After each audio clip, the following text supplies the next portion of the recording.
garments life cycle, end of life. How can we improve upon that? I think that's the innovation I'm interested in and what would be most beneficial for our industry. But yeah, there's so much fast fashion and waste creating this huge burden, and it's not going away until we make a valiant effort for each company to get on board with this and also convince the mass market, the mass people to accept that and value that. Voices with value, stories with soul, tools for transformation. Innovate so you do not stagnate. This is Innovation Insights.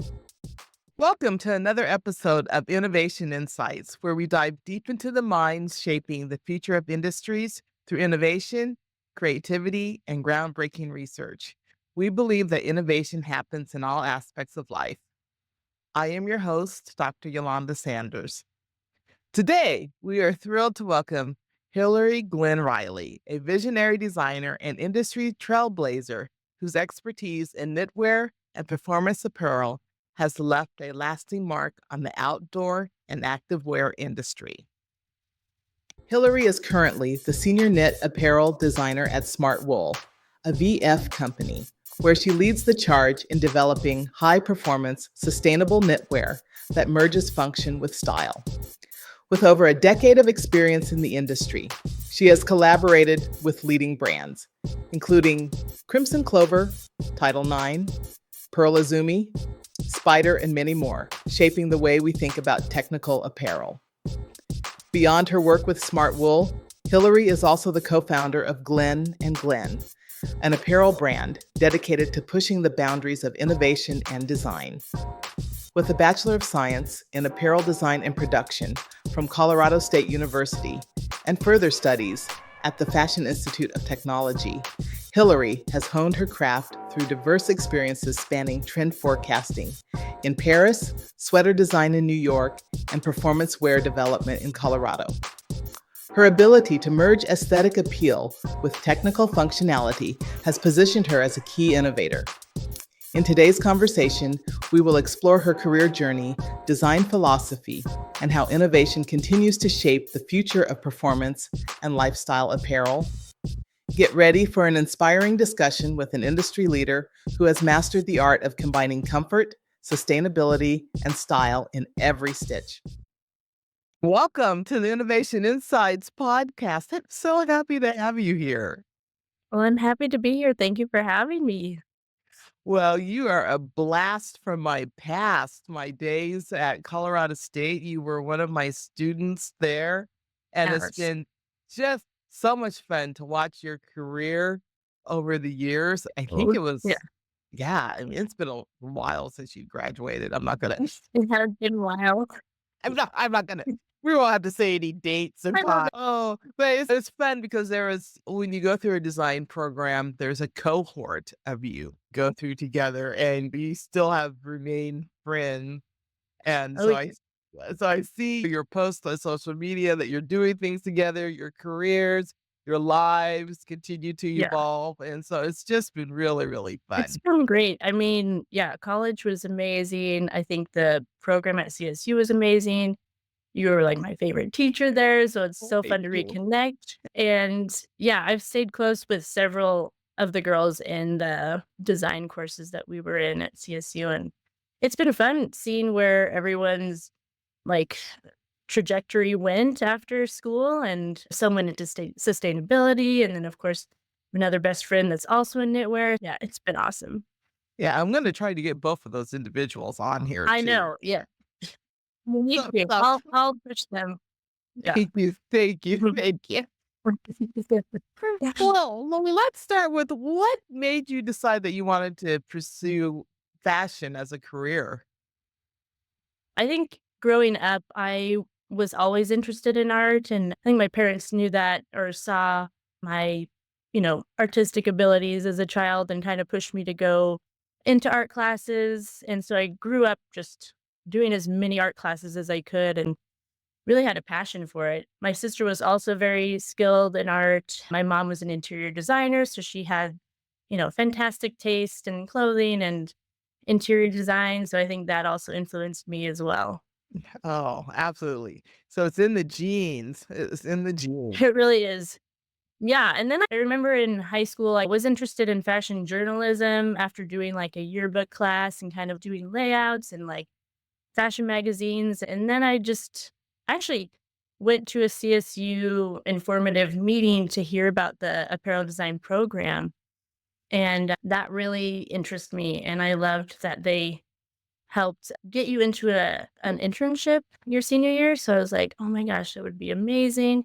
So I think after learning about some of the apparel design programs, that was like, okay, I want to do that. I want to apply my artistic skills into fashion illustration. And so that kind of sealed the deal for me there. Yeah, I was fortunate. I think at that time when you were in the program, I was teaching the beginning classes all the way up through the senior level classes. So you had a lot of Mhm. Yolanda Sanders in your life.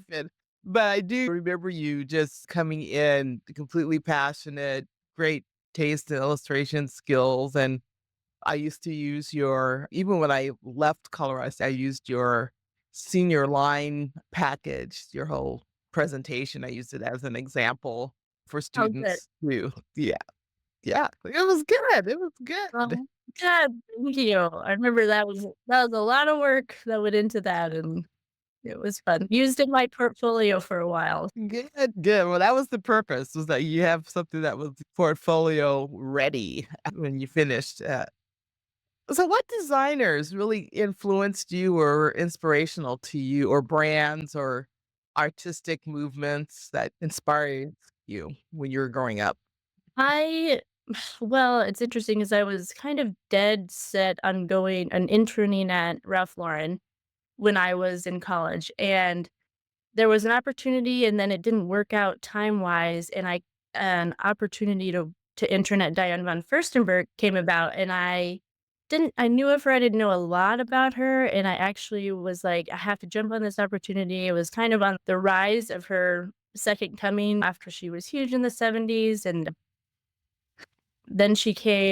yeah, she became very popular in the early 2000s, so it was pretty, I don't know, fortunate that I was able to accept that internship, and her style just fit me way more than Ralph Lauren, which would have been great too, but, I like the timeless classics, the, like, quality materials, the history, but DVF was just, like, opened my world to more of, like, print and color and beautiful drapery, and it was amazing, so I feel very fortunate to have gotten that internship and opened my eyes to Diane von Furstenberg, which is still a favorite designer of mine to this day. I also loved Balenciaga, more of that edgy, structured look. And then, yeah, a recent favorite of mine is Iris van Herpen, just like insane, you know, creative genius that she is.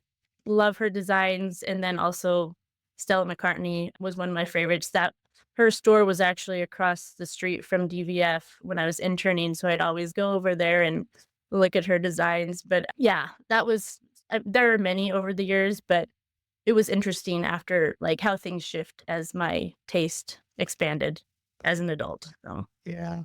Oh, yeah, I remember when you got the von Furstenberg internship, I was like, "Yes," I knew that it wasn't your first choice, but I thought, "Oh, this is just perfect for her." I don't think I ever told you that, but I was like, "Oh yeah. my."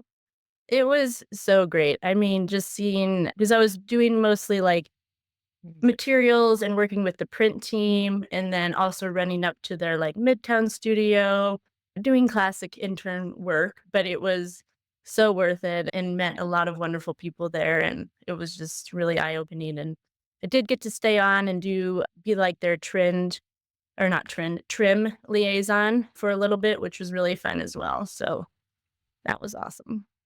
So, what was it like? Because you were from the middle of the country, Colorado, and you're from Nebraska too, aren't you? Mhm. Yep, Nebraska originally, yep.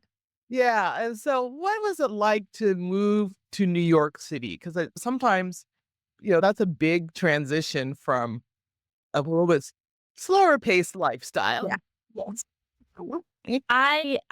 I knew, I think in college that's where I wanted to go. I understood if I wanted to get the full fashion industry experience, I needed to go to New York or LA or Paris or London would have been awesome too, but New York seemed accessible because it was not in a different country.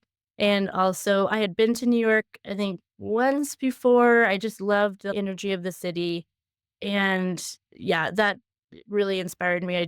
I was excited about it and excited to leave the Midwest or small town and experience the big city life, which was Yeah. great.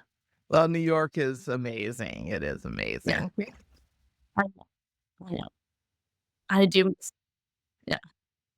I do miss it a little bit. So Oh, your career is really impressive. thank you. Knitwear design, and you've also taken a unique route because you were a contractor, independent contractor for Yes. many, many, many. First, tell us what drew you to knitwear design, and then we'll talk about you being a contractor. Yes, knitwear design was actually kind of by happen chance. I knew nothing about knitwear design, didn't have much experience at our design program at CSU. It was 2008, and I had just finished, or I was looking for a job while I was in New York. Really wanted to stay in high end design after my internship with DVF, but it was the recession. So jobs were very hard to come by. And I was interviewing a lot.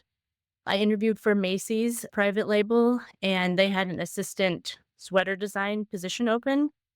Ended up getting the job, and I remember everyone my parents were very happy that she got a paying job in the city, and I took it immediately, and that's kind of where I ended up learning everything about knitwear design, specifically sweaters in particular. And as an assistant designer, you're like on the job training a lot. I thought that was, although it wasn't like my dream job of who I wanted to design for, it really taught me so much about working with factories, working with a huge mass market industry like Macy's. We were producing thousands of units for one style, which is a lot and very important. You get things right. I'm really grateful for that opportunity and the people I worked with there who shaped the growth in my knitwear skills and kind of fell in love with like there's just endless possibilities within the knitwear realm and so many things you can do, really unique ways to apply yarns and stitches and create a unique piece. So that's how I got my start in knitwear, which was not where I was thinking I was going to go, but it was just a really great opportunity for me. Well, I was so excited when I saw you go that route because I love knitwear, and it Yeah. is tough because a lot of universities don't have strong knitwear programs. There's a few that are starting finally, Yeah. but it's tough. Yeah. I As know. Yeah, I feel lucky to have gotten that and kind of wish, I wish I had more experience or had done more knitwear exploration in my younger years. But yeah, that's how I fell into it. Yeah. and so you've about over 10 years as a contract designer. So what was that like? Yeah, I also wasn't in the plan for me, but I ended up just opportunity wise. I spent about 4 years in New York and I loved it. I just wasn't designing what I wanted to be designing at the time and really wanted to push myself into more of the performance wear industry, which at the time I had also heard it was a better life balance, work life balance, because in New York, you were working 9 a.m. to 8 p.m. at night. It was just crazy. And I missed the outdoors. I missed being active, missed the mountains. So initially, I was interviewing in Portland at Adidas and Columbia. And so I was moving out of New York, staying with my sister who lived in Boulder, interviewing on the West Coast. Those jobs I ended up not getting. Then I realized there were all these opportunities in Colorado to just, focus on contract design, and especially with my knitwear background, that kinda helped me with a leg up because there weren't a lot of knitwear contractors in Denver area as well. So I think I was like, "Okay, I'll just do some contract work while I figure out where I'm going to move. And then I ended up just loving it. I knew I wanted to end up in Colorado again at some point. I was able to find enough work to make that a full-time career and stay close to family, stay in the mountains where I loved. So it was awesome. And then just focus on design work, which was a dream to do and kind of like not have to be in a million meetings and not have to deal with overseas factories all the time. But yeah, there are definitely like perks and negatives to that as well. But Yeah. it was great, and it definitely an adventure working with so many different companies, which really rounded out my design experience. So how do you handle working with multiple brands at one time when you're a freelancer or contract Yeah, designer? that was a struggle. I think you have to be pretty diligent on your time management skills, which, like, are still not perfect for me now, but I was pulling a lot of all-nighters at times and really just busting my ass for a while and trying there's a lot of clients that had overlapping deadlines, and that was hard, where you had to deliver, you know, multiple different designs at the same time to different brands. So being able to be agile, switch gears throughout the day even onto other brands, and I think that's why I did it for so long. It was really interesting for me to design different products and compete, or it kept my interest. I didn't get bored doing the same thing. Yeah. Um, and yeah, I mean, it was tough. You have to also get out of your comfort zone and look for work, sell yourself, essentially sell your skill set, which was tough for me. And definitely like why I ended up taking a lot of work.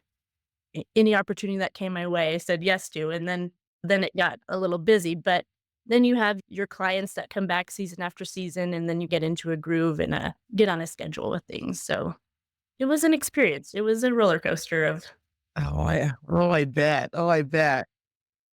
So did you do like cold calls out to companies um, to sell yourself or to get I work? did, yeah, like cold emails. I went to all of the trade shows. I remember just like by myself, I'd show up and go to booths and try and get contacts that way. So I went to SIA, which was in Denver at the time, went to OR in Salt Lake, went to OR in Denver. So yeah, I think having the trade shows close by was nice, but that was actually a way I got a couple clients that way. And then, of course, maintaining your network, reaching out to people like, "Hey, tell them your experience, you know how to do you can do quick flat sketching for them, you can do some trend research for them." Just, like, trying to take a load off of their workload and also be enjoyable to work with. So, I think keeping good relationships was key as well. Oh, yeah, comments and advice there. What advice would you give to anyone that would be interested in freelancing or being a contract designer? What I've told people before is I think working in-house in a company first is really helpful to fully understand the whole process, the whole big idea, how everything works. I think it would be hard to jump into contract design without that knowledge, like understanding the schedule, how things are delivered, how information's delivered to the factories, what the timelines, prototyping.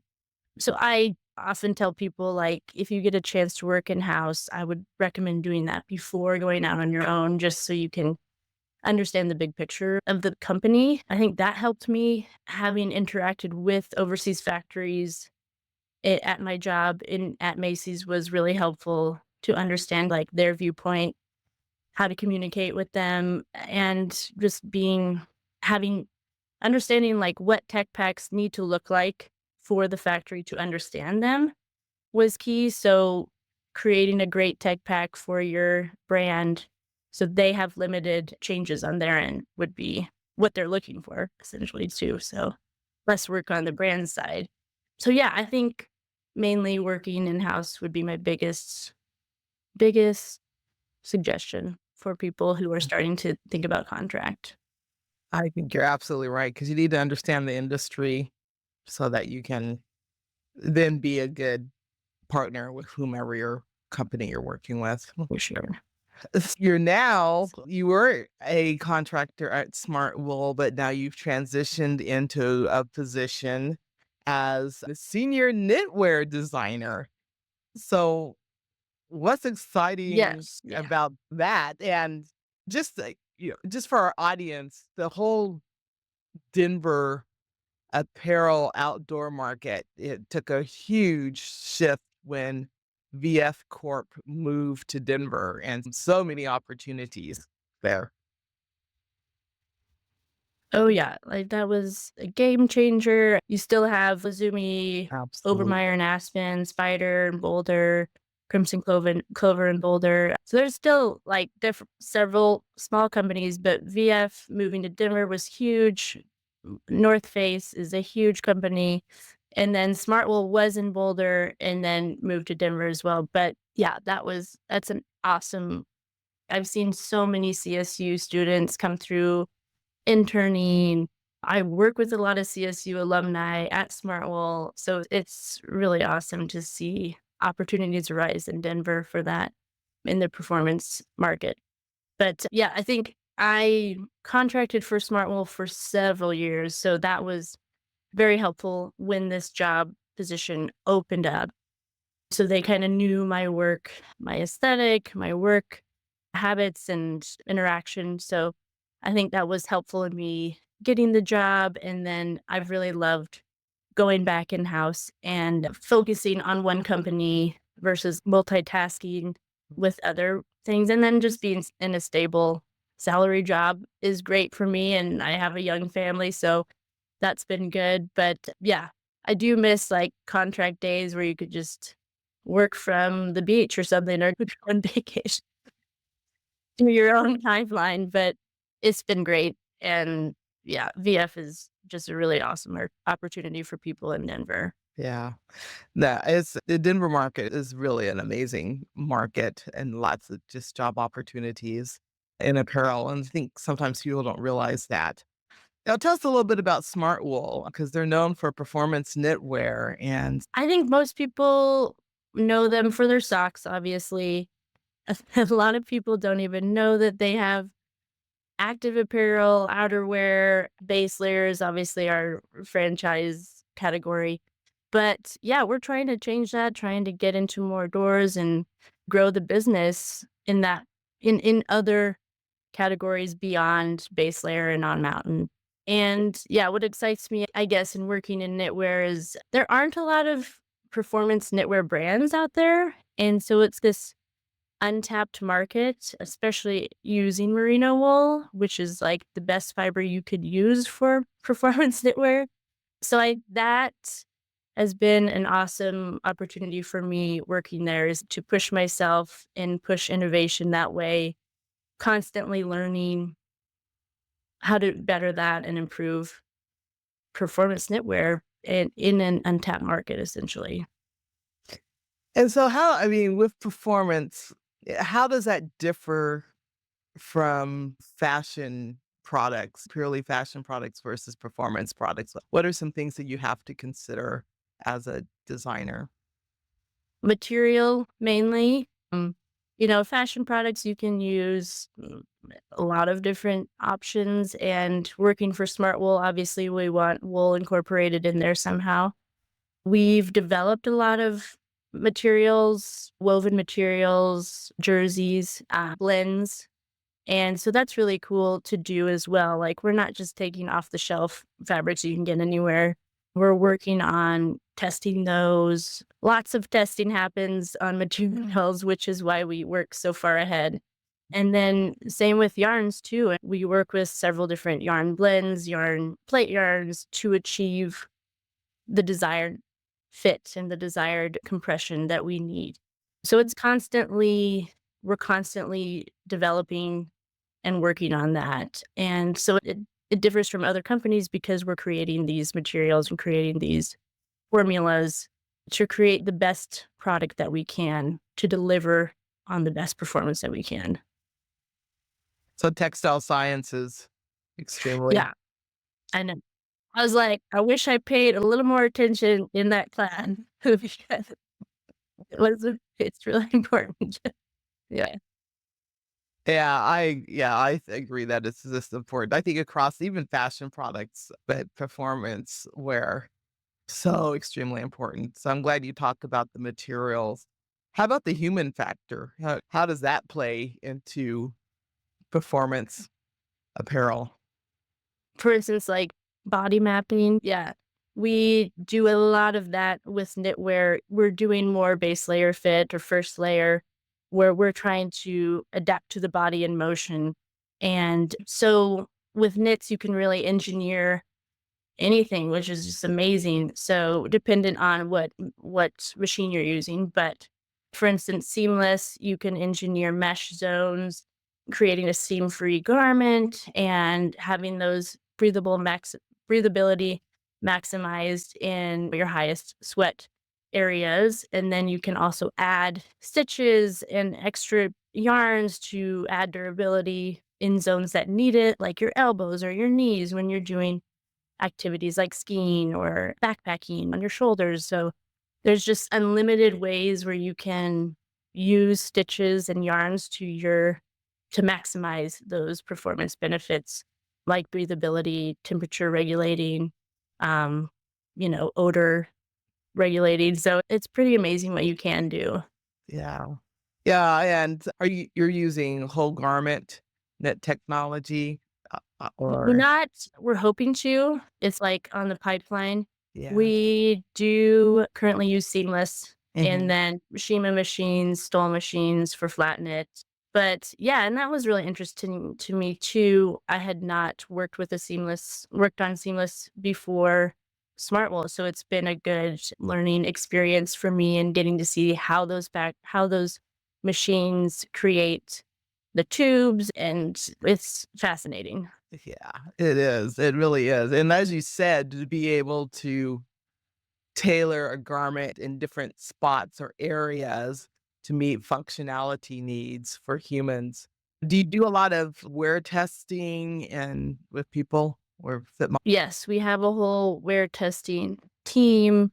So a lot of work goes into that before a product gets to market. And I think that's just a testament to our company values. We're not going to put something out there that gets a hole in it first day on the mountain or something. Like we test literally everything, which is tough because if you don't make if it doesn't pass, then you gotta keep working on it and then push it out to the next season. So yeah, we're making sure everything is great before it gets to the consumer. Hey, there's nothing wrong with high standards at Yes, all. true, true. Method, yeah, Yeah. which is great, which is great. Another thing I was gonna ask you about the design process, are you working with 3D technologies for, like, 3D modeling of your patterns and things like that? Because we've had Yes. some guest Yeah. partners that are talking. We do have a dedicated 3D designer on our team, and we use it a lot for various things. We've used it for design presentations to give an accurate representation of a garment before it's made. We've used it in lieu of a physical prototype, which saves so much time.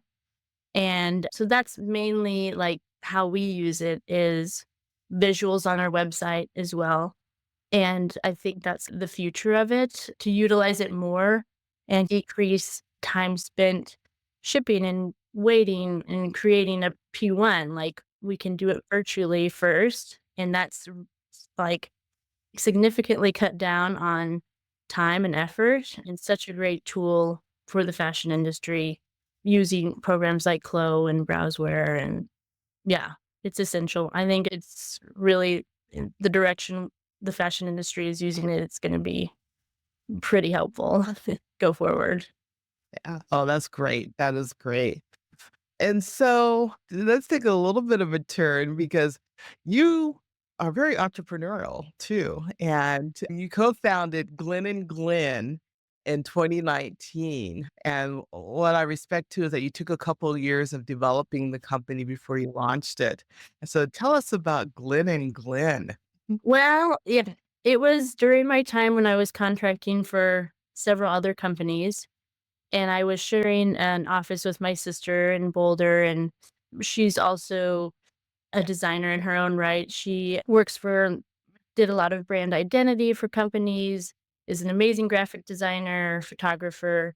So she kind of had that marketing side of things. I had the apparel design skill set, and we just, I guess as kids, we always, or not as kids, like young adults, we thought how cool it would be to run a company together or create something. We're both into fashion. So the timing was just kind of right where we were both contracting and had some flexibility to start this plan and create a business plan.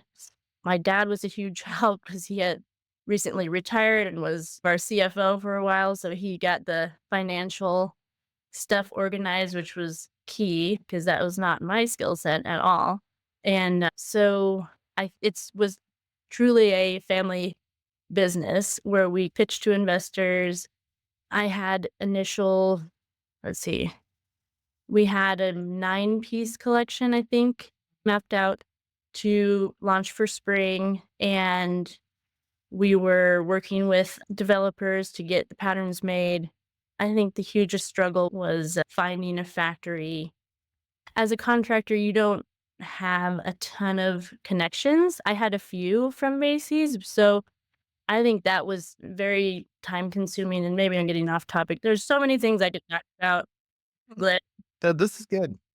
yeah, I think creating that business plan, creating a set amount of designs that we wanted to launch with that displayed our vision, which was we wanted to fill this spot of in the women's apparel world of like modern workwear meets evening attire without the price tag of like higher end contemporary brands, which is what I wanted to wear, but I couldn't afford to wear. And so we had a very aligned vision of making timeless pieces using Mm. quality materials. So like cupro and silk and wool, we had expensive taste, but wanted to make them a little bit more accessible going direct to market, without the wholesale, which could help our retail price, but that was tough. So we had to narrow down to just a few 9 styles, and then getting them made took a long time, figuring out who was gonna produce them. Luckily, we got introduced to an agent in New York who had worked with small brands and worked with smaller companies. So she ended up hooking us up with 2 women-run factories in the garment district in New York that were both fabulous, and it was just a really great time back and forth to New York working with her. Without our agent, I don't think we could have done it. Like, it was so overwhelming to find the right factory and also, like, yeah, pointed in the right direction of textile mills that would work for our line, so that was extremely helpful. But yeah, it was just such a journey, and we learned so, so much, but yeah, unfortunately, we launched in 2019 and right on the rise of us getting our name out there, then COVID happened and shut just everything down. So timing was not on our side with that, but not to say we can't pick it back up again and expand on what we've learned so far. We created some really great pieces and made so many connections that it was worth it. A lot of work, learned so much. And then, yeah, we were able to pivot after what we learned from our first launch, like what styles we thought were going to be successful weren't, what styles were successful.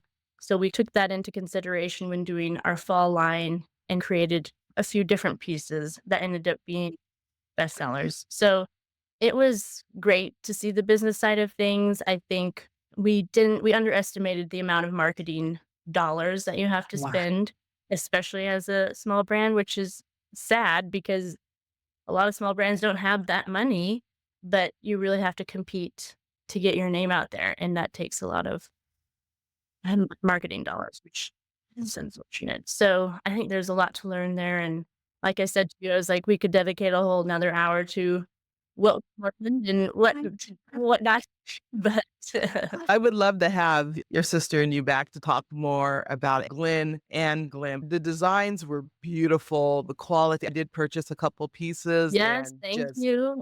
beautiful, beautiful. And you were filling a gap And timing wasn't on your side because then workwear went to be sweats, I know. sweatsuits, and Exactly. So then we were like 2 years of nobody buying any nice clothes, and I was like, "Oh, it's been I know. Yeah, I would love to have you back, and I can imagine in the future that you will, the 2 of you will get back to that because it was really beautiful, and it's hard. It is hard as professionals to find, and it's gonna continue to be harder. So there's that gap that you were filling, I feel is gonna become like a huge canyon Yeah, in the I next few know, years. right? Yeah, Yeah. yeah. No, you're right. Thank you.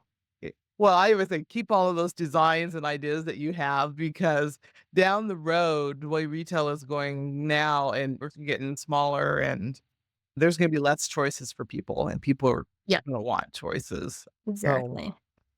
y- I'll keep my ideas, yes, for sure.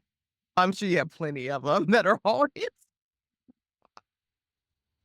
What are some of the biggest shifts that you have seen in apparel design and fashion design over the last decade as Mm, you've navigated your career too? I think one we touched on was 3D, really, not something that was not on the horizon when we were in school. We'd learned did not that was not around. So I've seen that grow quite a bit in the last couple of years and really revolutionizing its efficiency. Like we're getting more efficient with our time and skill set, and really, it's going to be huge. And then AI is definitely playing its own role in the fashion industry as well. There's programs called Knitwear, for instance, where you can take a hand sketch, and it can pop out this like 3D visual of the garment, with some prompts and whatnot. It's not perfect, but I'm like, "That's amazing," and that can be used as a visual or for factories and whatnot, but a good reference point prior to making your first proto, just to seeing if you like where your design lines are, so I think that's gonna be huge. I think, yeah, those 2 things are really making it their way in the fashion industry. Yeah, AI is just It's crazy. it is, and being a small business owner too with innovation insights, I am, every day there's something new that's happening AI. It's either happening to the platforms that's affecting my workflow. I'm also trying to learn to build AI agents to help do background work for me. This whole company has been built with AI, and this is the only way I'm Yeah, able to do it. I know. Yeah, I think we can't fight it as designers. We need to use it in ways that help us, or gathering data or reading reviews on products online and summarizing that. There's ways that can help us in ways that we don't have to let it infringe upon our creative vision, you know? Yeah, absolutely. And one use case I'm using, so for mock-ups for logos, because I have some clients that I'm working with that we're developing logos for them. I can do some quick mock-ups. They're definitely not usable Yeah, because they're a little bit of a hot mess, but at least I can get an idea like, "Oh, do you like this style? Has this right, feel?" right. And then recreate it in a higher resolution, cleaner Yeah, format. But like ways to quickly ideate on ideas, I think is time saving, efficient, you know? how do you stay inspired in thinking about innovation and this constantly changing? How do you continue to innovate yourself? And what do you do personally that I think I still think there's a lot of knit innovation that I don't know of yet because it's constantly evolving, and I think staying up to date on webinars and, like, educational classes, and they do in-person classes at Stoll or Santoni, and obviously, when you get a chance to visit a factory overseas, that's invaluable experience. Seeing it up close in real time, how things are being made. I think that's always innovative to me because there's just so much knowledge out there that I haven't gotten or tapped into yet. I think just, yeah, learning constantly And then, yeah, always checking what's out in the market, always keeping your eyes open to new innovative brands and yeah, keeping a fresh eye on what's changing in the world and trends. Yeah, yeah. I love that. One of our 6 values at Innovation Insights is continuous learning because you just have to keep learning. So any advice for any kind of new textile or new designers? There might be textile designers or apparel or fashion designers, but any advice to them that might be want to go into knitwear design? Biggest one would be intern as much as possible. I feel like I regret that in my past. I wish I would have done a few more internships. Luckily, I got an awesome one in New York, but even ones locally, there's a lot of local opportunity here in Denver or check out where you live, obviously. I'd say nobody's going to say no to like free work also, or maybe people are paid nowadays. They are boring. I know back in the day, yeah, I did the unpaid internship too, and Yeah. I think maybe there's more people are getting paid more now, but I'd say take advantage of internships, working in-house, like I said, learning from your team, learning from on the job everyday activities, and then, yeah, taking advantage. There are some knit classes online. Hard to find. I feel like that's you need to know where to look, but again, looking at machine vendors have educational classes on their site. Stole flat knitting, Santoni circular knitting, Shima. There's yeah, classes you can take and then take advantage of free webinars or videos online to just understand how things are made in knitwear. Yeah, that'd be the easiest accessible things you could do, I guess. Yeah. yeah, that's great. And as mentioning accessibility, there's so many resources out there now. And yeah, and also when you were in school, it wasn't that people did one internship. That's what it I was. know. But that was the trend. But Yeah, that was the trend, and yeah, I was like, "I wish I did one my junior year," like, even done one locally or something, but, Mhm. Yeah, but that um, just wasn't the trend then. yeah, yeah, Mhm. and yeah, I think that opened my eyes when I was in New York. I had a lot of other friends interning out there, and they were, like, hopping do 3 months internship here, do a 3-month internship at Marc Jacobs, and I was like, Mhm. "Man, I should have" Yeah. Well, I think the East Coast schools are doing that more because I Yeah, remember I was interviewing when I was graduating, and there was people that I was interviewing with. We all were flown into a large company's headquarters to interview. There was probably about 50 of us that were flown in yeah, to interview for it was a big company at that time. And the people from RISD, Rhode Island mhm, School of Design, they were all like, yeah, they were saying the same thing. I did 3 months here, 3 months there. And right, I was like, oh my yeah. gosh, I'm just trying to get one. I know, yeah.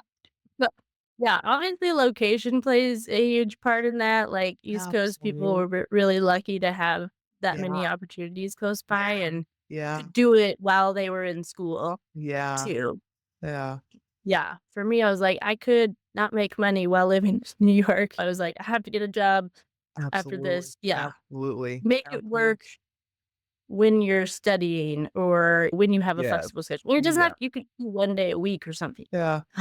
Yeah, Well, and now too, there's, you could do it virtually. There's so many virtual we will. opportunities. It's not the same as Yeah, being in-house or on location, but there's still things you could learn that way too. So, right, right. yeah. Yeah. So do you have any exciting projects coming up or anything that you can share that I know.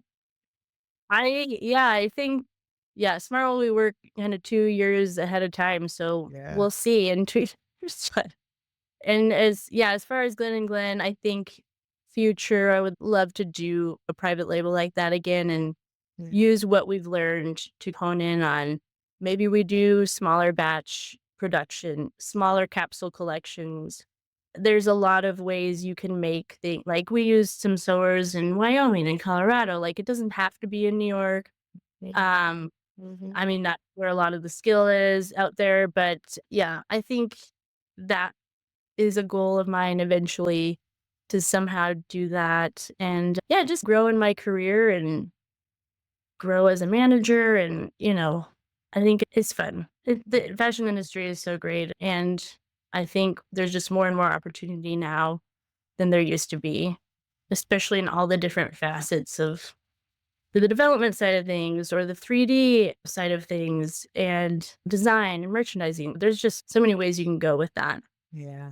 It is a great industry. It really is. Exciting, hard, a lot of work, a lot of work. Yeah. I think sometimes people think, oh, it's just uh, fashion and it's glamorous, but oh my I God, know. it's a lot of work. I know. Like, yeah, very stressful. And I'm like, I'm not a doctor or anything. This shouldn't be that stressful, but it is stressful. It is. It is. We asked every guest to define innovation. So I would love to get your definition of that. Okay. Yes. I think it has shifted. Like, I would have probably given a different answer a couple of years ago, but I think innovation to me would be how do we evolve or improve ways we can reduce waste and overproduction in the apparel market? This is like glaringly the largest problem in the industry. And I just now working for a more sustainable company, have shifted more to that. And you see all these documentaries where there's all this waste and just showing up in South Africa and it's very sad to see. And then even me going to like the malls, I'm like, oh my gosh, there's just so much product and too much product out there. And I just think, how can we make lasting products with quality materials that don't harm the environment, that don't create all this excess waste? So innovation for me would be more like biodegradable materials or what happens, garments life cycle, end of life. How can we improve upon that? I think that's the innovation I'm interested in and what would be most beneficial for our industry.